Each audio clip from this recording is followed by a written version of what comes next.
Nestled between two giants, India and China, Nepal has an impressive geographical location, adorned by the majestic Himalayas and the legendary Mount Everest.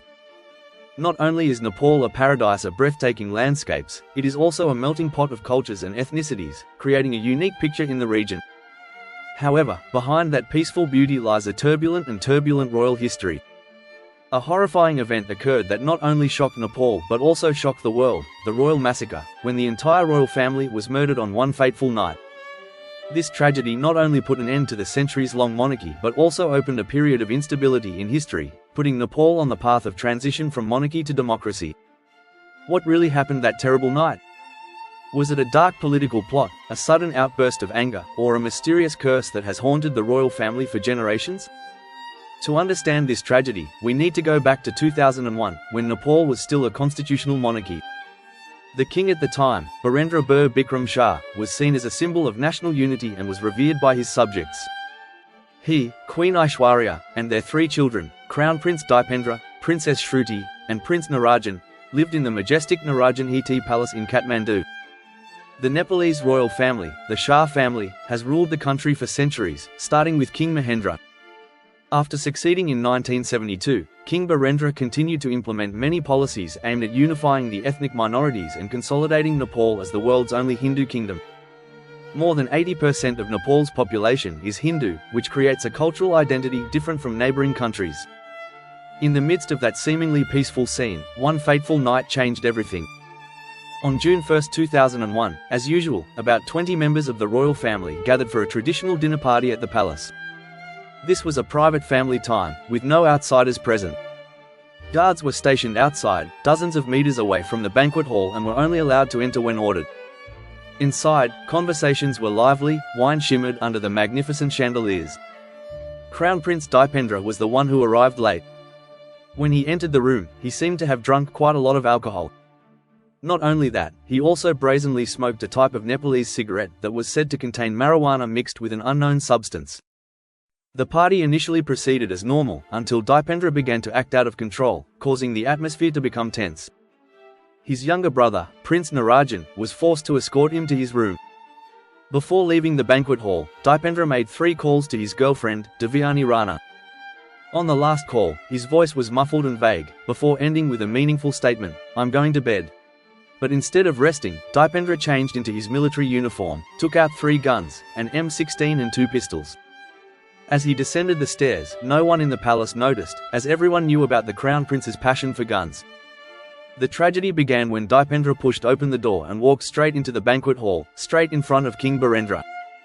Without warning, he raised his gun and pulled the trigger. The loud sound of the gunshot tore the cozy atmosphere apart. The king fell instantly, blood splattered on the magnificent carpet. In that terrifying moment, before anyone could understand what was happening, Dipendra opened fire on everyone one by one. Screams rang out, but everything was drowned out by the deafening sound of the devastating bullets. No one had time to react. No one had time to run. One after another, people collapsed in pools of blood. Outside, the royal guards were stunned by the sound of gunfire. They rushed in, but it was too late. Before anyone could react, Dipendra stopped firing and left the banquet hall in a frenzy.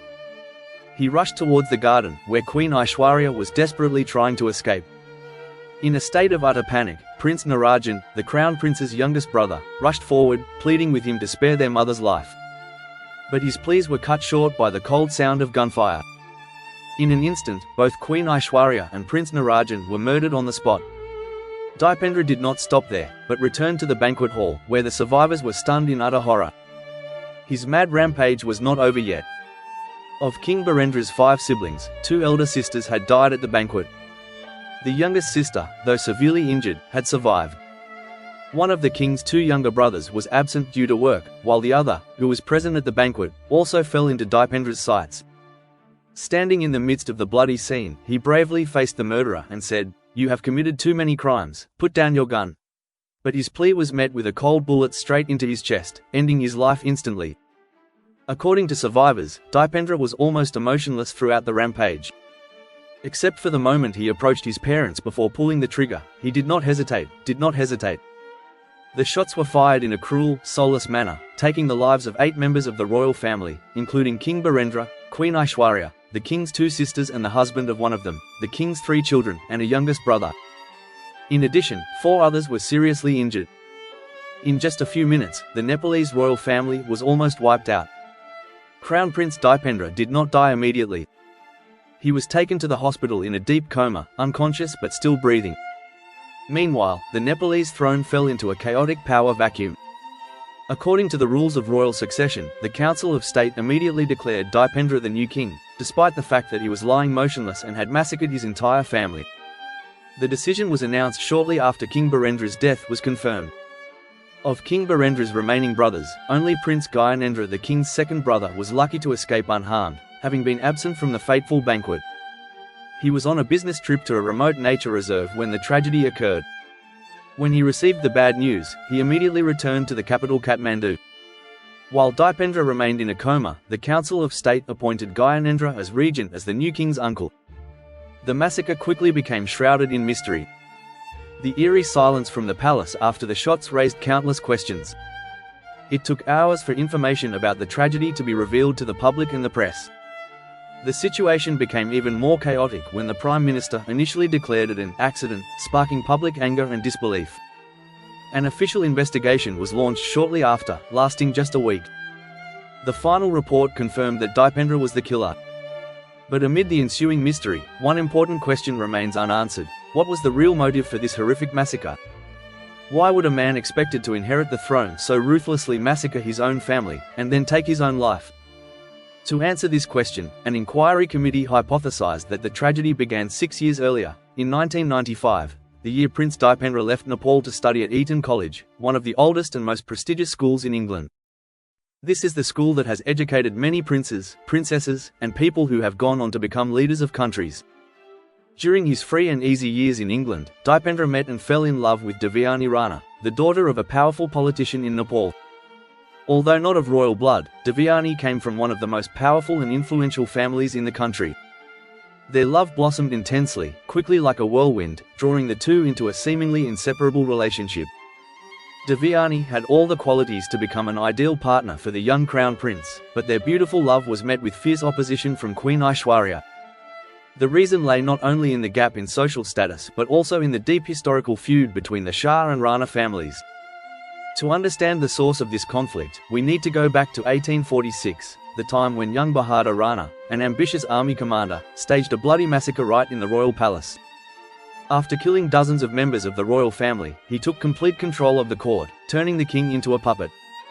This event marked the beginning of the Rana dynasty, which lasted for more than a century, while the Shah family only played a nominal role.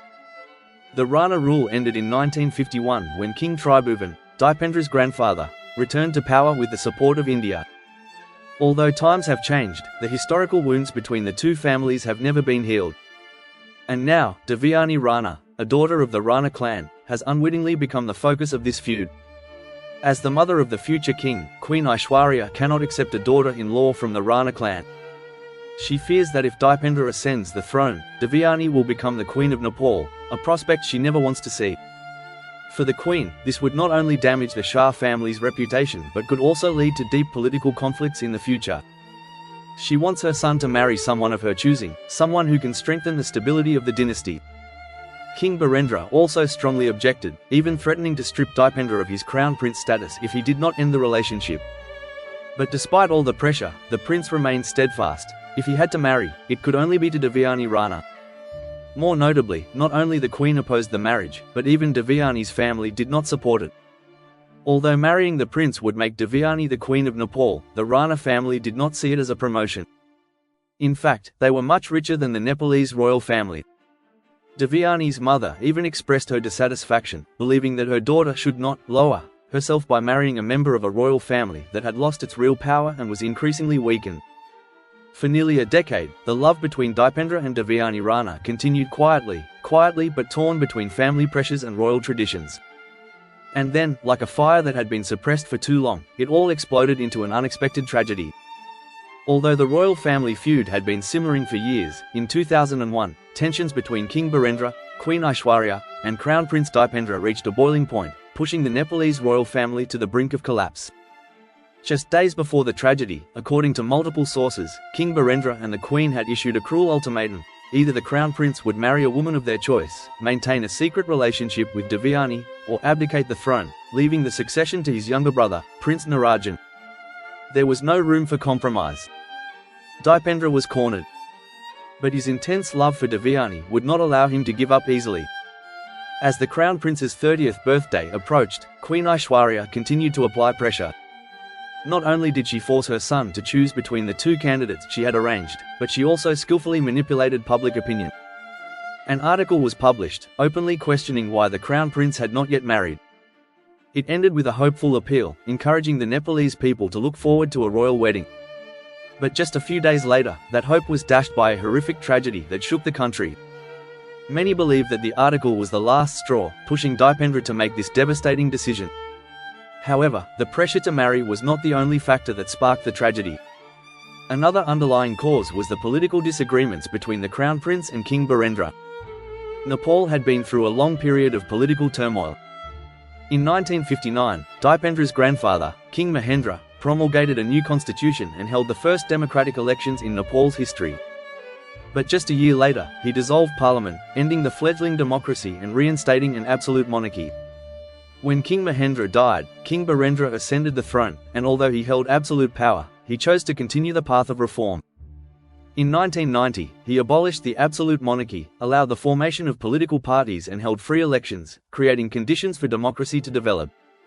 But this transition was not smooth. It caused waves of fierce protests, demonstrations and riots that spread across Nepal. Although Nepal eventually became a constitutional monarchy, some scholars believe that these reforms were the cause of Dipendra's dissatisfaction. As the heir to the throne, he was worried that the monarchy would weaken, and that anxiety may have been the underlying cause of the fateful tragedy at Narayanhiti Palace. After the government's investigation was announced, the Nepalese people were skeptical. They had reason to ask questions.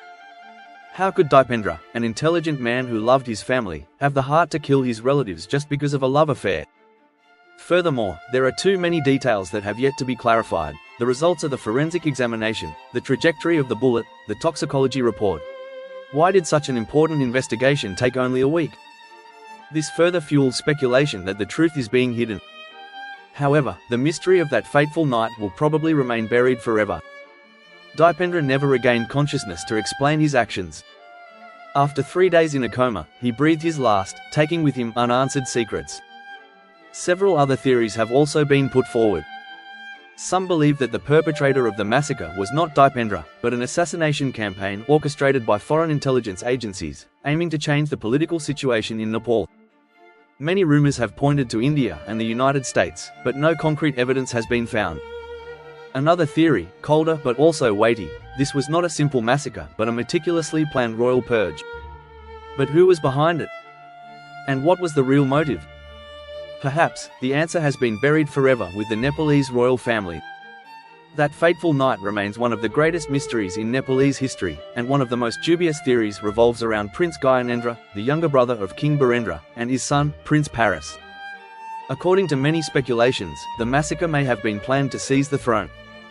What makes the public skeptical is that King Birendra's entire family was killed, while not a single member of Prince Gyanendra's family was affected, except for Princess Komal, his wife, who was only injured and luckily survived. More notably, Prince Gyanendra himself was absent from the party that night, claiming to be on business in Pokhara. When the tragedy ended, the person who benefited the most was none other than him, the man who would later ascend the throne and become the last king of Nepal. However, both Gyanendra and Paras denied any involvement, and there was no direct evidence to implicate them. Aside from political theories, Nepalese people still pass on an ancient story about a mysterious curse, as if the bloody tragedy was predetermined. According to legend, in ancient times, when King Prithvi Narayan Shah, the founder of the Shah dynasty, was wandering in the forest, he encountered a holy man. The king respectfully offered him a bowl of yogurt as a sign of respect. The holy man ate only a portion and then handed the rest back to the king, telling him to finish it.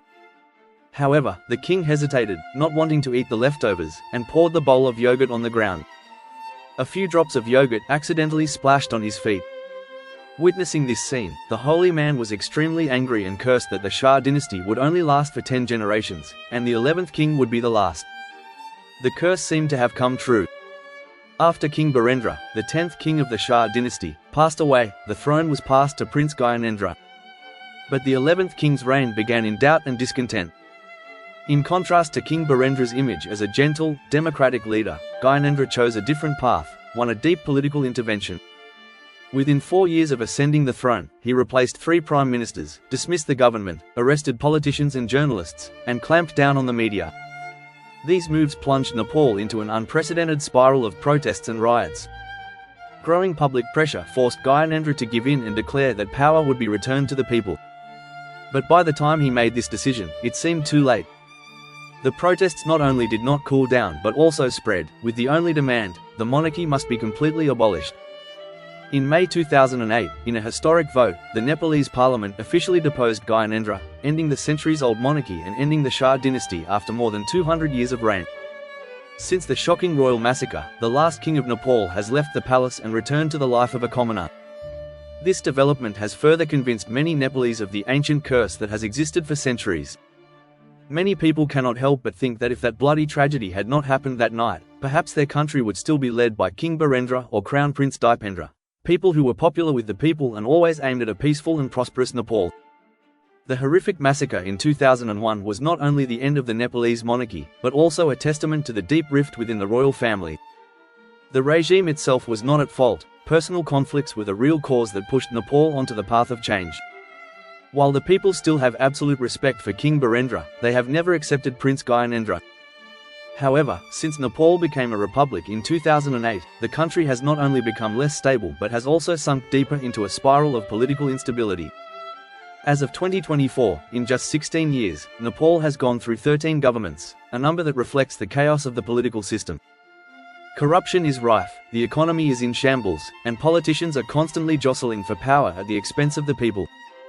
The growing frustration has sparked a wave of nostalgia for the days of the monarchy, when the country seemed more stable and prosperous. In early 2024, tens of thousands of people took to the streets of Kathmandu, demanding the restoration of the monarchy and the return of the former king to the throne. They believe that only the monarchy can bring stability and ease pressure from neighboring powers like India, China, and the United States. But despite the calls, major political parties have remained steadfast in their opposition to the return of the royal family. For his part, former King Gyanendra has remained silent, choosing to live in seclusion since his abdication. For Devyani Rana, who was once Crown Prince Dipendra's girlfriend, the tragedy not only ended her relationship but also forced her to leave Nepal in a state of panic and heartbreak. Immediately after the massacre, for safety reasons, she immediately fled to India. According to some sources, the mental shock was so great that she had to use sedatives and was bedridden for many days. When the Nepalese Inquiry Commission asked Devyani to return to testify, she refused and remained completely silent. In 2012, she married the nephew of an Indian minister, officially starting a new life. Since then, Devyani has never returned to Nepal, nor has she made any statements about the horrific massacre. 2 decades have passed, but the mystery behind the bloody night of June 1, 2001 has never been solved. Was it the result of a forbidden love affair, leading to extreme actions? Or was it a meticulously planned political conspiracy? Perhaps, the truth will forever be buried in the dark. The Nepalese royal massacre not only marked the tragic end of a dynasty, but also served as a stark reminder of the value of peace and national unity. It was a painful lesson: when personal conflicts are left unresolved, the consequences can be far beyond imagination, affecting the fate of an entire nation. So what lessons do you think Nepal can learn from the past to move toward a more stable and prosperous future? Share your thoughts in the comments below. If you find this story interesting, don't forget to follow us to continue accompanying us in the next stories.